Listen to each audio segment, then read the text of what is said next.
I can't believe it. Those chips I left over from last night, they are surprisingly fresh. Right, so chips and cider. Parliament. I should have taken my meds as soon as I got back from the pharmacy because I'm not doing well. But I didn't. I like to sort of get things a bit sorted first, so I put my tent back up over there. I'll show you.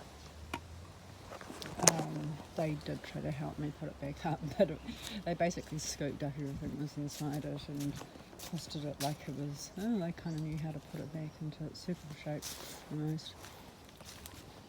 And I said, don't worry about it, I've got to decant it all anyway, so here we go. And, I had said to them, I can't understand people who just, people we've encountered who have, it's not just homeless people, it's people who just leave the bathroom and filthy sites and everything. And I said, look, I thought this doormat where I can leave my gumboots. And before I go inside, and they're like, oh yeah, we saw that. And then we saw the slippers inside, and they're like, man, that guy's got really small feet.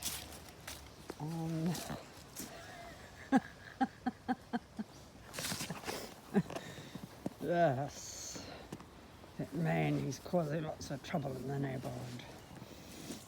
So I thought that was quite amusing. Meds have not kicked in yet, but I'm just thought, I'll come out from under there and I'll come out here and put down some pads and just try to sort of sort things out a wee bit. I was going to be taking things out to my storage unit anyway. I mean, this is just, I'm sort of torturing myself here. I should wait till the meds kick in. I'm just in an impossible situation. They say, other people move around a bit. They go to Brighton Beach and that kind of thing. And it's like I don't have the ability. I don't have the ability to do that. I just don't. And they're like, oh, do you think you'll find a place by? No, I won't. No.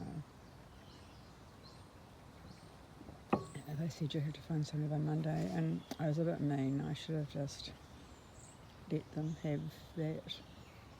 But I said, I'm not going to find somewhere by Monday. I think let's just be plain and just say I've got to be out of here on Monday. People, they're not bad, not bad guys at all, and it was just not, they're really lovely people, I think. And it's just not fair to put that on them. But I did tell them that hospital was had the consensus that if I spend a week, I'm not going to survive a winter outside. I am medically frail. That has a meaning, and there's a checklist, and I haven't done the checklist this time, but I was frail back in Wellington. Wherever I am now, I'd be off the chart.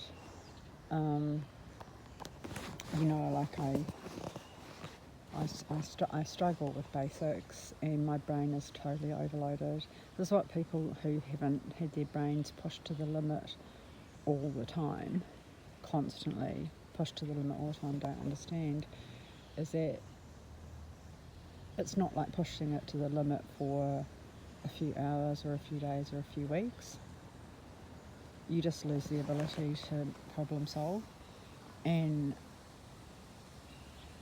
I think I've gone through every solution there is to man.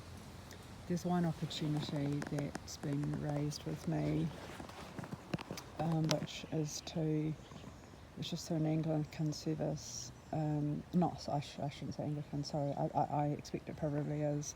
They don't know the denomination, but someone's moving out, and there could be an opportunity to move in. Well, there is an opportunity to move in when you speak of an opportunity in a very objective sense, so I'm going to go for that. But the thing is that even if that happened, I expect that the passion will continue, so I'm going to still keep trying to kill my kidney. and it's actually quite warm. I don't know what the temperature is, but it's actually quite warm. I mean, I'm rugged up to the, layers and layers of, I don't know, I'm dressed for a Christchurch winter, but what I mean is, I'm comfortable. And I know, as I've said, hypothermia is less about a sheer temperature, like a real temperature, than it is about a temperature change.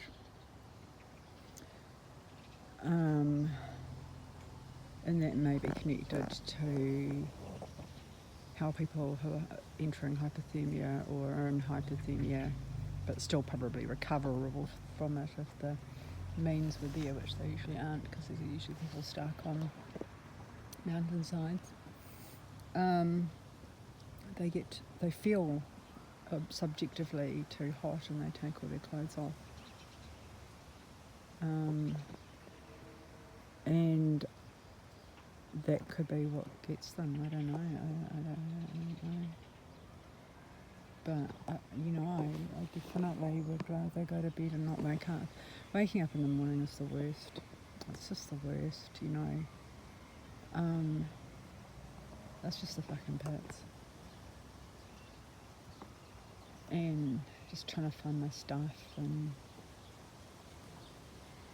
I wanted to get more organised, like even not a chest of drawers or anything, but like little plastic drawers or something that at least I can put like these things here, those things there, because there's a whole bunch of things you need. Just I don't need all these clothes.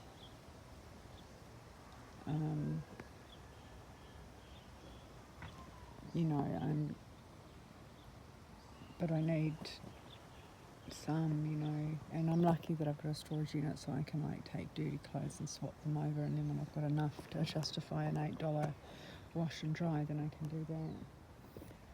But I don't know how I'm gonna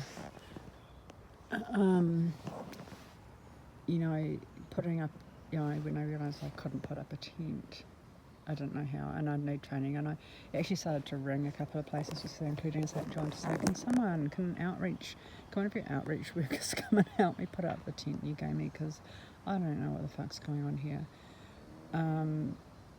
But it's so hard just to do this admin.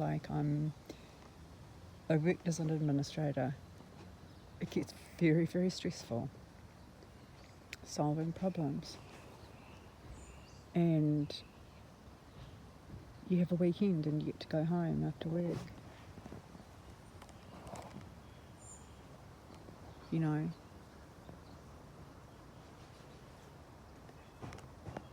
And my boss is fucking retarded.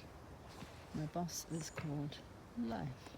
Or maybe it's called Jacinda Ardern's Abandoned Fucking Ship.